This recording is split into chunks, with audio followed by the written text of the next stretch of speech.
Hello friends, आज की class के अंदर जो कुमार गौरव सर के द्वारा ही आपके स्टैटिक जीके का जो कल और आज जो मतलब क्वेश्चन करवाए गए हैं उनका मैं हैंड रिटन नोट्स के रूप में रिवीजन करवा रही हूँ। तो आज की क्लास आपकी वेरी इंपॉर्टेंट होने वाली है, तो प्लीज आप लास्ट तक क्लास को देखना है। और साथ में इस क्लास की पीडीएफ मैं टेलीग्राम पे डाल दूंगी। टेलीग्राम का लिंक इस वीडियो के कमेंट सेक्शन के अंदर पिन कर दूंगी।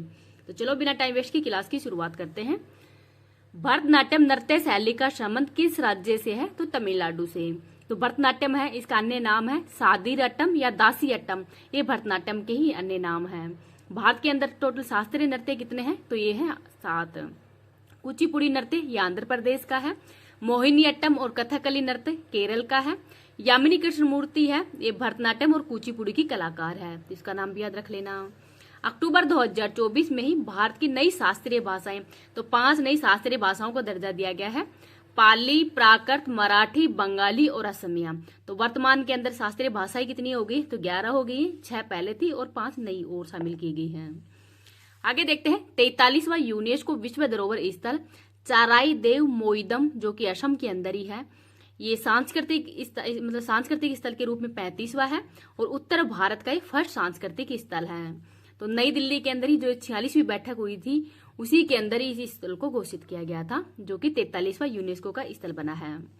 अपनी समृद्ध सांस्कृतिक विरासत के लिए ही प्रसिद्ध भारत का पहला यूनेस्को साहित्य शहर कौन सा है? तो कोझिकोड केरल है। नेक्स्ट है गंगूबाई हंगल का संबंध किराना घराने से है। अली अकबर खान किस घराने से संबंधित है? तो मेहर घराने से संबंधित है। उस्ताद बिलायत अली खान ये सितार वादक है। राजीव तारानाथ का संबंध ये सरोद वादक से है और हाल ही के अंदर इनका निधन हो गया है। आगे देखते हैं बांस की बांसुरी के विश्व विख्यात प्रतिपादक कौन है? तो हरिप्रसाद चौरसिया है। सितार वादक है रविशंकर। भारत रत्न पाने वाली पहली संगीतकार कौन है? तो MS सुब्बालक्ष्मी है। मकर संक्रांति किस भगवान को समर्पित है? तो सूर्य भगवान को। उत्तरायण तो गुजरात में मनाया जाता है। असम के अंदर माघ बिहू मनाया जाता है। उत्तर और बिहार में खिचड़ी और पोंगल के अंदर तमिलनाडु के रूप में मनाया जाता है। इनको भी याद रख लेना। अगर आपको ये वीडियो पसंद आए तो प्लीज आप इसको ज्यादा लाइक एंड शेयर कर देना। अभी तक चैनल को सब्सक्राइब नहीं किया तो प्लीज चैनल को सब्सक्राइब कर लीजिएगा।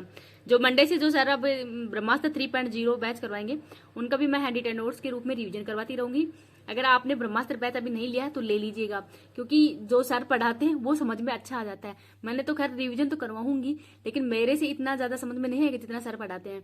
तो आप प्लीज अगर ब्रह्मास्त्र बैच लिया नहीं है तो आप ले लीजिए। अभी लास्ट डेट है शायद आज या कल में ही, फिर बाद में वो बैच वो नहीं मिल पाएगा। तो अच्छा जीके पढ़ाते हैं सर, आपका रिवीजन है वो अच्छा हो जाएगा, स्टैटिक जीके वो मजबूत हो जाएगी इसमें। और इसके हैंड रिटन नोट्स तो मैं टेलीग्राम पे डाल दूंगी, तो वहां से आप इसके हैंड रिटन नोट्स भी प्राप्त कर सकते हैं। और उसका लिंक है वो मैं कमेंट सेक्शन के अंदर पिन कर दूंगी। कुंभ मेला ये 4 जगह इसका आयोजन होता है, प्रयागराज, नासिक, हरिद्वार और उज्जैन में।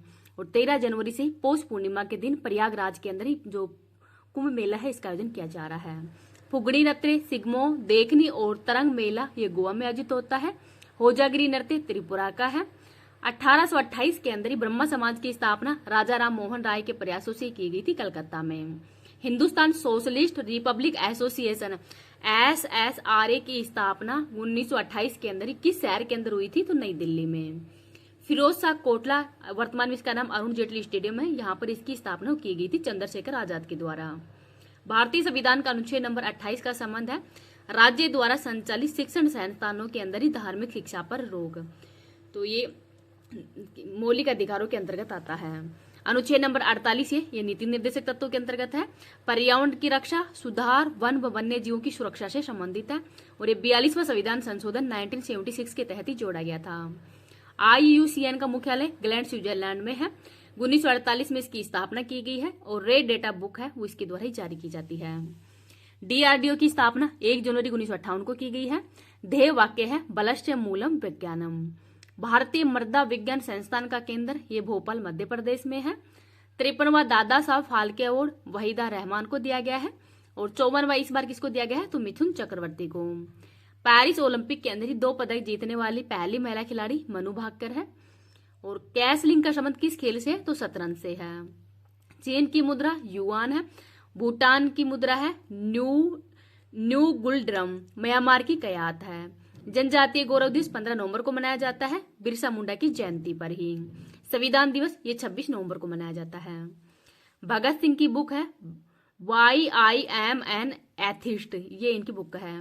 महात्मा गांधी की है हिंद स्वराज, रविंद्रनाथ टैगोर की गीतांजलि है, जवाहरलाल नेहरू की है the discovery of India, Subhash Chandra Bose की है इंडिया स्ट्रगल, और आर अश्विन और एस मोगा की है आई हैव द स्ट्रीट। तो आर अश्विन की कौन सी है? I have the street. तो इसका नाम भी याद रख लेना। आज सर के द्वारा बस क्वेश्चन है वो ही करवाए गए थे कि किस प्रकार के क्वेश्चन है वो एग्जाम के अंदर आते हैं। नेक्स्ट है केंद्रीय सतर्कता आयोग की स्थापना संधारण समिति की सिफारिश पर की गई थी। जिम कार्बेट राष्ट्रीय उद्यान उत्तराखंड में है और इसका नया नाम है वो रामगंगा नेशनल पार्क कर दिया गया है। तानसा वन्यजीव अभ्यारण्य महाराष्ट्र में है। गुइडू वन्यजीव अभ्यारण्य तमिलनाडु में है। ओरछा वन्यजीव अभ्यारण्य मध्य प्रदेश में है। भारत के पहले रक्षा मंत्री बलदेव सिंह है। स्वतंत्र भारत के प्रथम महान्यायवादी MC सीतलवाड़ है। अनुसूची नंबर 6 में शामिल राज्य कौन कौन से हैं? तो असम, त्रिपुरा, मेघालय और मिजोरम है। पहला भाषाई आधार पर राज्य 1953 के अंदर ही आंध्र प्रदेश बना था। और फजल अली आयोग का गठन ये राज्य पुनर्गठन आयोग के अंतर्गत किया गया है 1953 में। स्टैच्यू ऑफ यूनिटी नर्मदा नदी पर है। सरदार पटेल की प्रतिमा वो स्थापित की गई थी। वास्तुकार है राम सुतार और 182 मीटर इसकी ऊंचाई है। भारत का राष्ट्रीय विरासत पशु हाथी है। 2010 के अंदर इसको विरासत पशु का दर्जा दिया गया था, तो इसको भी याद रख लेना। अब अपन जो एपिसोड नंबर 2 है जिसमें शास्त्रीय भाषा और शास्त्रीय नृत्य करवाए हैं सर ने, उसका भी रिवीजन देख लेते हैं। शास्त्रीय नृत्य देखते हैं। शास्त्रीय नृत्य का उल्लेख है ये भरत मुनि के नाट्य शास्त्र में दिया गया है और शारंग देव के संगीत रत्नाकर में भी। शास्त्रीय नृत्य तो संगीत नाटक अकादमी के अनुसार ही भारत के अंदर टोटल 8 शास्त्रीय नृत्य हैं। भरतनाट्यम तमिलनाडु के अंदर है, कुचिपुड़ी आंध्र प्रदेश में, कथकली केरल का, मोहिनीअट्टम भी केरल का ही है, उड़ीसी उड़ीसा का है, मणिपुरी मणिपुर का है, कथक उत्तर भारत का है और क्षत्रिय असम का है। तो ये 8 शास्त्रीय जो शास्त्रीय नृत्य ही बताए गए हैं। संस्कृत मंत्रालय के अनुसार ही भारत में कुल 9 शास्त्रीय नृत्य बताए गए हैं। 8 + 1 तो 6 नृत्य हैं, इसको भी शास्त्रीय नृत्य के अंदर ही शामिल किया गया है। तो ये पश्चिम बंगाल, उड़ीसा और झारखंड का शास्त्रीय नृत्य है। 6 नृत्य है। नाट्य शास्त्र में 8 प्रकार के रस भी मिले हुए हैं, जैसे श्रृंगार रस है, करुणा, भय, वीर, हास्य, रुद्र, विभत्सक, अद्भुत, ये 8 प्रकार के रस भी बताए गए हैं। अब पहला शास्त्रीय नृत्य देखते हैं भरतनाट्यम। तो भरतनाट्यम है ये भरत प्लस में नाट्यम अर्थात भाव, राग, ताल इन सब का इसमें मिश्रण है। तमिलनाडु का है, सबसे पुराना शास्त्रीय नृत्य है और इसके अन्य नाम है दासीअट्टम, ये देवदासियों द्वारा किया जाता है इस वजह से इसका दासीअट्टम है। ये अग्निअट्टम, सादिरट्टम, तो राज दरबार के अंदर जो नृत्य किया जाता है उसको सादिरट्टम भी कहते हैं। तो सादिरट्टम, अग्निअट्टम, दासीअट्टम ये भरतनाट्यम के ही अन्य नाम भी हैं। अल्लारिपू भरतनाट्यम की शुरुआत है वो देवताओं की पूजा से ही की जाती है। तिलाना भरतनाट्यम का अंत है वो झुककर करते हैं। डांस गुरु नटुरवार, तो डांस है वो गुरु नटुरवार के द्वारा ही किया जाता है। विशेषता क्या है? 3 अंगुलियों के अंदर ही ओम बनाया जाता है और घुटने मोड़कर ही पैरों पर भार डालते हैं। प्रमुख कलाकार देखते हैं रुक्मणी देवी अरुंडल, इनको पद्म भूषण है 1956 में मिला था। कला क्षेत्र फाउंडेशन की स्थापना 1936 में की गई थी। पहली शास्त्रीय नर्तकी जिन्हें राज्यसभा के अंदर ही सांसद के रूप में भी नामित किया गया है। ई कृष्ण अय्यर, यामिनी कृष्ण मूर्ति, तो भरतनाट्यम और कुचिपुड़ी दोनों की कलाकार है। पद्म विभूषण 2016 में दिया गया था। T Bala Saraswati queen of Bharatanatyam के नाम से भी जानी जाती है। पद्म विभूषण 1971 में दिया गया है। और लीला सैमसन, मृणाली साराभाई, वैजंती माला और पद्मा सुब्रमण्यम, तो इन दोनों को ही 2024 के अंदर पद्म विभूषण अवार्ड ही दिया गया है। तो पद्म विभूषण अवार्ड है ये किनको दिया गया था? तो वैजंती माला और पद्मा सुब्रमण्यम को। मृणाली साराभाई, मालविका सरुकई, सोनल मानसिंह, ये सोनल मानसिंह है, ये भरतनाट्यम और ओडिसी दोनों नृत्यों से संबंधित है। 2003 में इनको पद्म विभूषण दिया गया था। 2018 के अंदर ये राज्यसभा में MP भी नामित हुई है, तो इनका नाम हो भी याद रख लेना। आगे देखते हैं कुचिपुड़ी। तो कुचिपुड़ी आंध्र प्रदेश का शास्त्रीय नृत्य है, इसको थाल या मटका नृत्य भी कहते हैं। आंध्र प्रदेश के ही कुचेलापुरम गांव है, यहाँ से इसकी शुरुआत हुई है। आराध्य देव महादेव है, आधार है महाकाव्य भगत पुराण और श्रृंगार रस की इसमें सबसे ज्यादा प्रधानता है कुचिपुड़ी नृत्य के अंदर, तो इसका नाम भी याद रख लेना। अगले देखते हैं जल चित्तन नृत्य। कुचिपुड़ी नृत्य के दौरान ही नर्तक द्वारा अपने पैरों के अंगूठे से ही थाल या जमीन के ऊपर चित्र उकेरा जाता है। प्रमुख कलाकार देखते हैं यामिनी कृष्णमूर्ति, भरतनाट्यम, ये कुचिपुड़ी की कलाकार है। इनकी ऑटोबायोग्राफी है a fashion of dance. Radha Reddy, Raja Reddy, Shobha Naidu और रागिनी देवी, वेदांत, सत्यनारायण शर्मा, ये सब कुचिपुड़ी नृत्य की फेमस कलाकार हैं। कथकली केरल का है और रामायण की कहानी, महाभारत इन पे आधारित है। और आंखें और भौहों का इसमें संचालन है वो सबसे ज्यादा फेमस है। चावल को पीस कर ही मेकअप किया जाता है इसमें, और इसमें हरा रंग, काला रंग, लाल रंग इनके ज्यादा मतलब इसमें प्रधानता है। तो हरा रंग इसमें दिव्यता, शालीनता, अच्छाई व जीत का प्रतीक है। काला रंग राक्षसों व बुराई व हार का प्रतीक है। लाल रंग दुष्टों के लिए है। इसमें मुकुट अनिवार्य है। शुरुआत पुरुष ही करते हैं, वर्तमान में महिलाएं भी करती हैं इसमें। और अच्छाई की बुराई पर जीत इस नृत्य का मतलब इसका उद्देश्य है अच्छाई की बुराई पर जीत। प्रमुख कलाकार देख लेते हैं। नारायण मेनन है, इनको पुनर्जीत करने वाले थे। कृष्ण कोहरी गोपीनाथ, गुरु गोपीनाथ है। रीता गांगुली, मृणाली सहारा भाई, कृष्ण नायर, शांता राव, ये सब इनकी फेमस कलाकार हैं। मोहिनी अट्टम ये केरल का है और मोहिनी प्लस में अट्टम सुंदर स्त्री का रूप इसमें प्रधानता है। केवल महिलाओं द्वारा किया जाता है। भगवान विष्णु ने ही मोहिनी रूप धारण करके ही भस्मासुर का वध किया था। श्वेत वस्त्र या साड़ी का महत्व ज्यादा है और स्त्री की सुंदरता, कोमलता, स्त्रीत्व, मधुरता रूप है इसको दिखाया जाता है। त्रावणकोर के जो राजा है इनके द्वारा इसको संरक्षण प्रदान किया गया था। पंजों पर नृत्य किया जाता है। प्रमुख कलाकार देखते हैं। कल्याणी कुटुंबी अम्मा, ये मदर ऑफ मोहिनी अट्टम है। श्रीदेवी, हेमा मालिनी, जया प्रभा, कलामंडन, क्षेमवती, भारती शिवाजी, सुनंदा नायर, ये सब इसके कलाकार हैं। ओडिसी ये उड़ीसा का है। मंदिरों में होने वाला नृत्य है। देवदासी यानी ईश्वर को आराध्य मानने वाली देवदासी कहलाती हैं। पहला साक्ष्य उदयगिरी की गुफा उड़ीसा में मिला था। कोणार्क मंदिर का निर्माण कलिंग नरेश खारवाल के द्वारा किया गया है। त्रिभुज मुद्रा यानी शरीर को 3 बार वक्र में मोड़ना त्रिभुज मुद्रा कहलाती है। कलाकार है केलुचरण महापात्र, तो ये पद्म विभूषण अवार्ड पाने वाले उड़ीसा के पहले व्यक्ति हैं। सोनल मानसिंह, इनको पद्म विभूषण अवार्ड 2003 में मिला था। संयुक्ता पाणिग्रहण है। गुरु पंकज, इंद्राणी, चार्ल्स केबरी, इनको अंतर्राष्ट्रीय ख्याति प्राप्त हो चुकी है। और माधवी मदगल, तो माधवी मुदगल है और मेन तो फेमस नाम है इसका केलुचरण महापात्र, सोनल मानसिंह और संयुक्ता पाणिग्रहण। मणिपुरी ये मणिपुर का है। पूर्णतः भक्ति में लीन नृत्य है। राधा व कृष्ण प्रमुख किरदार निभाते हैं इसमें। वेशभूषा राधा पहनती है, राधा की जो वेशभूषा है और इसमें कठोर घाघरा और घूंघट इसकी प्रधानता भी है। और कृष्ण ये धोतू या मोरपंखी लगाते हैं। सामूहिक नृत्य को संकीर्तन भी कहते हैं। पुंग चोलम ढोल इसमें अनिवार्य है।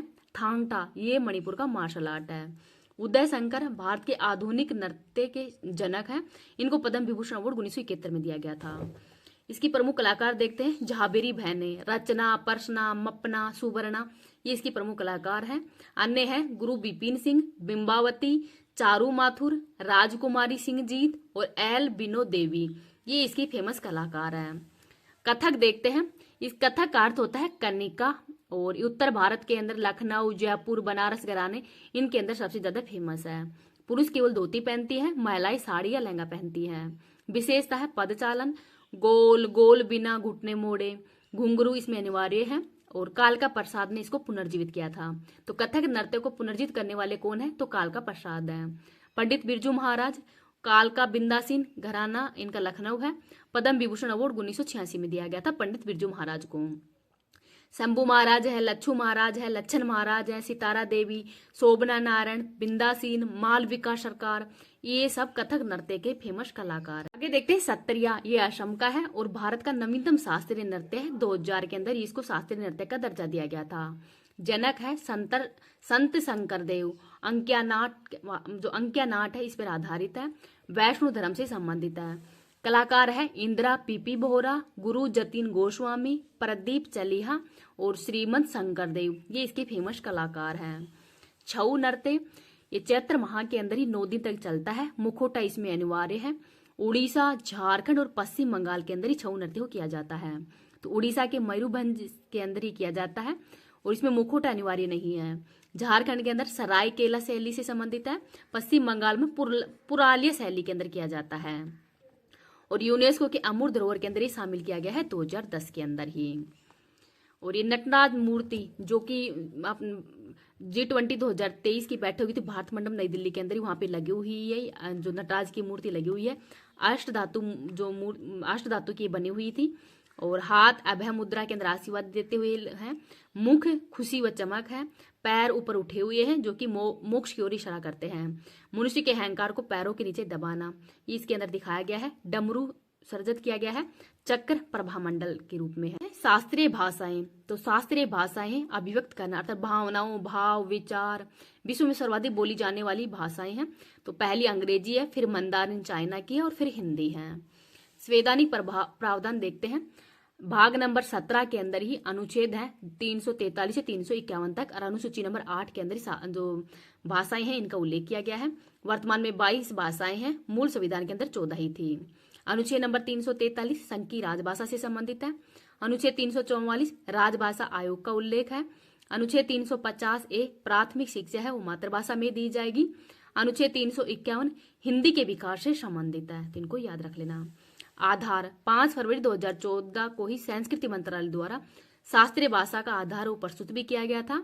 भाषा का साहित्य वो मौलिक होना चाहिए, अर्थात किसी भी अन्य भाषा से उधार नहीं लिया जाना चाहिए। इस आधार पर अगर ये आधार ये किसी भाषा कोई भी भाषा हो इसको फॉलो करती है तो उसको शास्त्रीय मतलब भाषा का दर्जा हो दिया जाता है। हिंदी वो शास्त्रीय भाषा नहीं है क्योंकि इसकी उत्पत्ति वो संस्कृत से हुई थी। भाषा का इतिहास है वो लगभग 1500 से 2000 वर्ष पुराना होना चाहिए और मूल्यवान इसकी विरासत होनी चाहिए। वर्तमान में शास्त्रीय भाषाएं 11 हैं, 6 तो पुरानी थी और 5 अब नई शामिल हुई हैं। तो तमिल 2004 में शामिल किया गया था, ये तमिलनाडु की है और सबसे पुरानी शास्त्रीय भाषा है। सेकंड है संस्कृत 2005 में दर्जा दिया गया है। तेलुगु को 2008 में दर्जा दिया गया था और ये तेलंगाना और आंध्र प्रदेश की है।